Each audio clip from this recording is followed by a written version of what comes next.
حافظ ابن رجب رحمۃ اللہ علیہ لطائف المعارف میں لکھتے ہیں کہ السنن الرواتب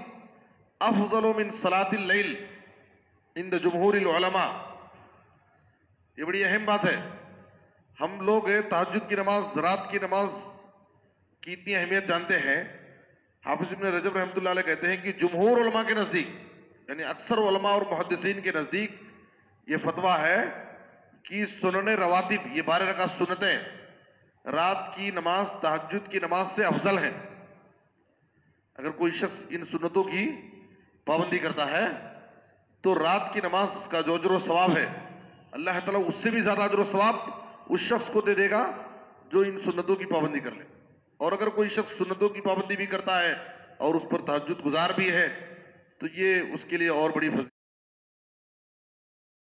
السلام علیکم ورحمۃ اللہ وبرکاتہ. بسم اللہ الرحمن الرحیم. عن ام حبیبہ رضی اللہ تعالی عنہا زوج النبی صلی اللہ علیہ وسلم انہا قالت سمعت رسول اللہ صلی اللہ علیہ وسلم یقول ما من عبد مسلم یصلی للہ کل یوم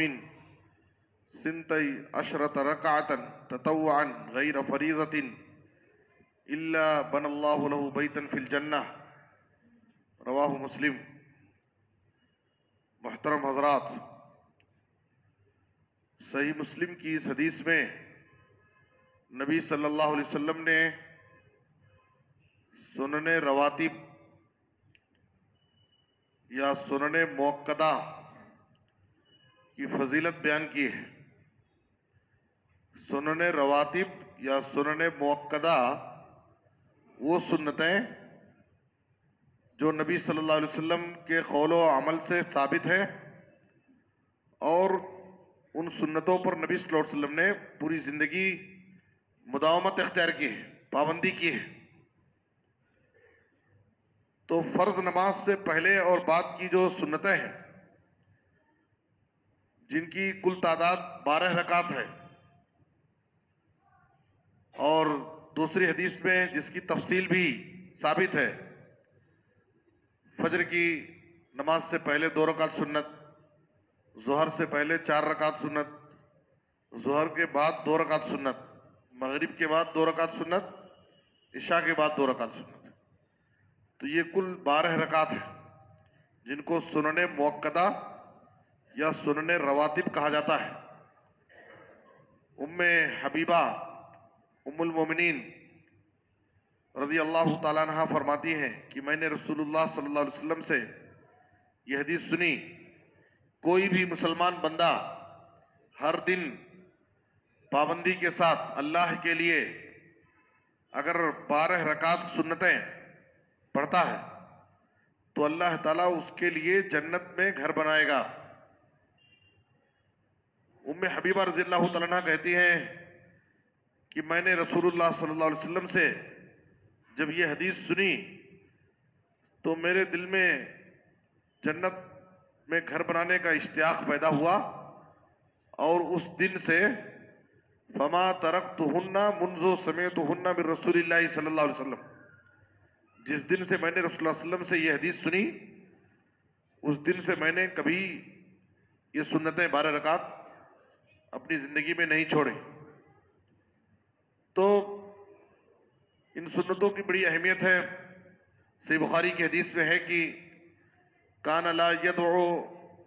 4 قبل الظہر ورکعتین قبل الغداۃ. نبی صلی اللہ علیہ وسلم ظہر سے پہلے 4 رکعت سنت اور فجر سے پہلے 2 رکعت سنت نہیں چھوڑتے تھے. ظہر سے پہلے 4 رکعت سنت اور فجر سے پہلے 2 رکعت سنت کی آپ بڑی پابندی کرتے تھے. اور آپ صلی اللہ علیہ وسلم کی پابندی کا حال یہ تھا، سنتوں کی پابندی، کہ ایک مرتبہ وفد عبد القیس نبی صلی اللہ علیہ وسلم کے پاس آیا تھا. وفد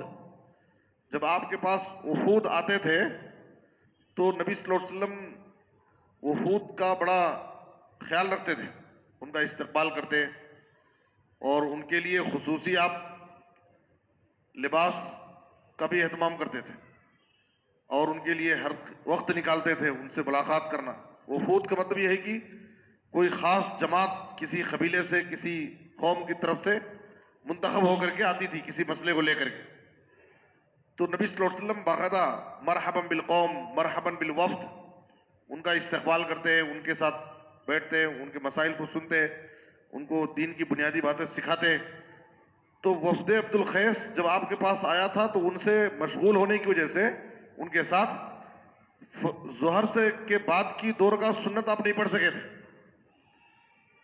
تو نبی صلی اللہ علیہ وسلم عصر کے بعد اس کی قضا کیے، عصر کے بعد اس کی قضا کیے، جبکہ نبی صلی اللہ علیہ وسلم عصر کی نماز کے بعد کوئی سنت نفل نہیں پڑھتے تھے، منع بھی ہے، لیکن چھوٹنے کی وجہ سے ام سلمہ رضی اللہ تعالیٰ عنہ کے گھر میں گئے، آپ پڑھنا شروع کیے، ام سلمہ نے اپنی لوڈی کو بھیجا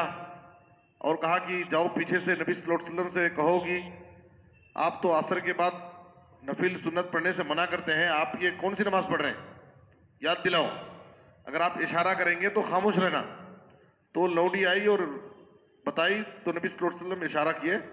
پھر بعد میں نماز سے فارغ ہونے کے بعد آپ نے اس کی وجہ بیان کی کہ وفد عبد القیس میرے پاس آنے سے میں ان کے ساتھ مشغول ہو گیا اور ظہر کے بعد کی 2 رکعت سنت نہیں پڑھ سکا، تو اس کی قضا کر رہا تھا میں۔ اور حدیث میں یہ بھی ہے کہ ظہر سے پہلے کی 4 رکعت سنت اگر آپ کبھی نہیں پڑھ پاتے تو ظہر کے بعد فرض کے بعد آپ وہ 4 رکعت کی بھی قضا کرتے تھے۔ اتنی تاکید نبی صلی اللہ علیہ وسلم سنتوں کا اتنا اہتمام کرتے تھے۔ اور ابو داؤد اور ترمذی کی حدیث میں ہے کہ اگر کوئی شخص ظہر سے پہلے 4 رکعت اور ظہر کے بعد 2 رکعت سنت کی پابندی، اور بعض روایتوں میں ظہر کے بعد بھی 4 رکعت ثابت ہے، ظہر کے بعد 2 رکعت تو ہے ہی، ابو داؤد اور ترمذی کی روایت میں ظہر سے پہلے 4 رکعت اور ظہر کے بعد 4 رکعت سنت کی اگر کوئی شخص پابندی کرتا ہے، ہر دن یہ سنتیں پڑھتا ہے، تو نبی صلی اللہ علیہ وسلم نے اس حدیث کے اندر بیان کیا ہے کہ اللہ تعالیٰ اس شخص پر جہنم کی آگ کو حرام کر دے گا، جہنم کی آگ کو اللہ تعالیٰ اس پر حرام کر دے گا، جو ہر دن ظہر سے پہلے کی 4 رکعت سنت اور ظہر کے بعد 4 رکعت سنت، ویسے تو عام طور پر 2 ہے، لیکن اس حدیث میں ظہر سے پہلے 4 رکعت سنت اور ظہر کے بعد 4 رکعت سنت کی اگر کوئی شخص روزانہ پابندی کر لے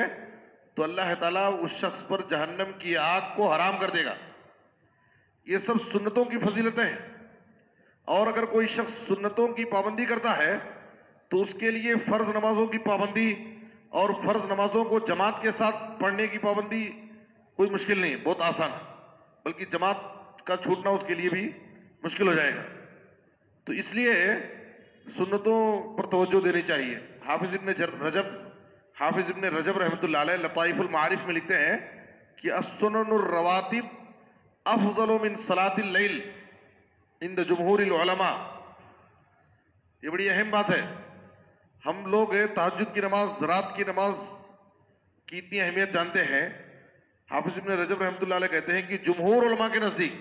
یعنی اکثر علماء اور محدثین کے نزدیک یہ فتویٰ ہے کہ سنن رواتب، یہ 12 رکعت سنتیں رات کی نماز تہجد کی نماز سے افضل ہیں۔ اگر کوئی شخص ان سنتوں کی پابندی کرتا ہے تو رات کی نماز کا جو اجر و ثواب ہے اللہ تعالیٰ اس سے بھی زیادہ اجر و ثواب اس شخص کو دے دے گا جو ان سنتوں کی پابندی کر لے۔ اور اگر کوئی شخص سنتوں کی پابندی بھی کرتا ہے اور اس پر تہجد گزار بھی ہے تو یہ اس کے لیے اور بڑی فضیلت کی بات ہے۔ تو یہ اللہ رب العالمین کی طرف سے فضل اور احسان ہے، مہربانیاں ہیں اپنے بندوں پر کہ اللہ تعالیٰ چھوٹے چھوٹے اعمال پر بڑے بڑے اجر و ثواب رکھا ہے۔ تو سنن رواتب، یہ 12 رکعت سنتیں جو فرض نماز سے پہلے اور بعد کی ہیں،